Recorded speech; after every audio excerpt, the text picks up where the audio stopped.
Good morning. Hey, today I want to talk to you about human and organizational performance principle number 2. Error likely situations are predictable, preventable, and manageable.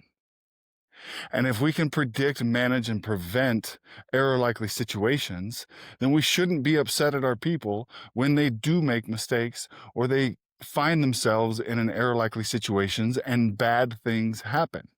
So, to demonstrate this principle today, I want to use this horse I have here with me today. His name is Q. He is a coming 7-year-old AQHA stallion. He's a great horse, but he is a stallion, right? And so he is under the impression that his job is to breed, right? He gets really excited around other animals. He gets excited around specifically mares, and he gets distracted.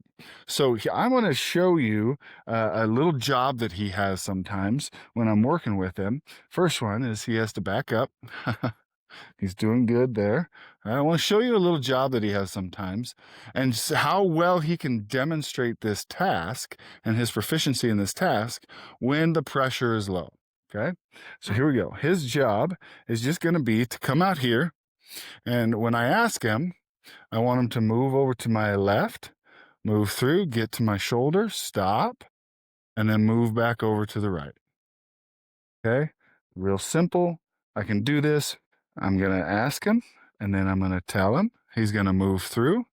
He does pretty good. I'm going to ask him to stop, go back through. Okay, so he does this pretty easily.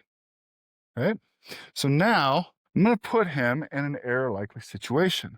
I'm going to increase the pressure, right? So maybe at your organization, you maybe have some supply pressure, some demand pressure, some sales pressure. Whatever that pressure is, we're going to increase the pressure on him. So now I'm going to ask him to do the same task between me and the fence.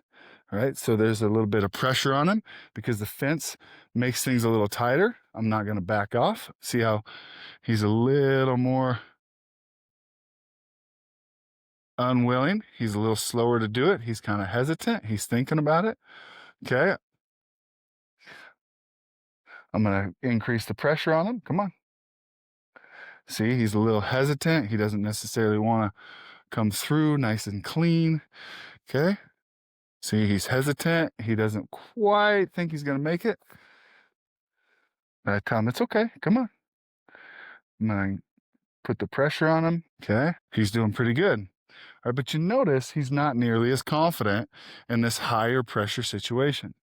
So if I was to just get frustrated with him, instead of continue to just set the expectations and say, no, I want you to move through. I'm going to tell him it's going to be uncomfortable, more uncomfortable if he doesn't go than if he does go. Give him the opportunity to be set up for success here.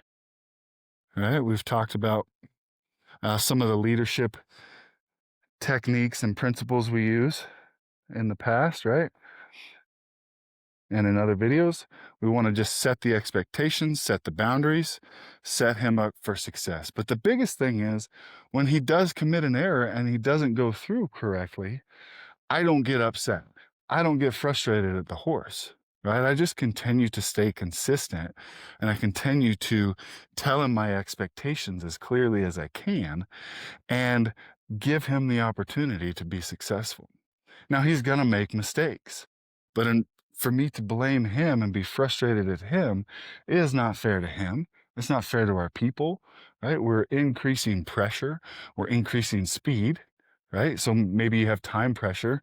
Now, watch what happens if I ask him to even go faster, and he's going to probably make mistakes. Come on. I'm going to say, I need you to go faster. Come on. Come on, faster, faster. You can see he's a lot more hesitant.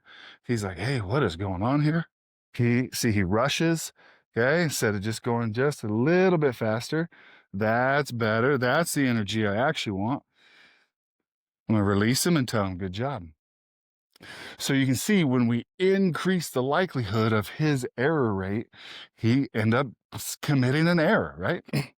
But I can't get frustrated as a leader. You can't get frustrated and start blaming your people when they make mistakes, because most likely that mistake-laden situation you put your people in was predictable, manageable, and preventable. If I want to set this horse up for success, I'm going to decrease the pressure, I'm going to slow the speed down, and slowly start building those things in to his skill set. Same with our people. If we need to increase the speed of our production, if we need to increase the speed of our capacity and capability of getting work done, we need to do things slowly. Right? We need to ensure that people are really good at a lower speed, at a lower production pressure, and then we can slowly increase the pressure. But we have to understand our people will make mistakes the higher we increase the pressure. And we can't get frustrated as leaders. We have to understand error-likely situations are predictable, manageable, and preventable. This means that as leaders, we set our people up for success, and when we don't, we admit it, we take the time to assess our organizational values, and we support our people, try to set them up for success rather than blame them for failures.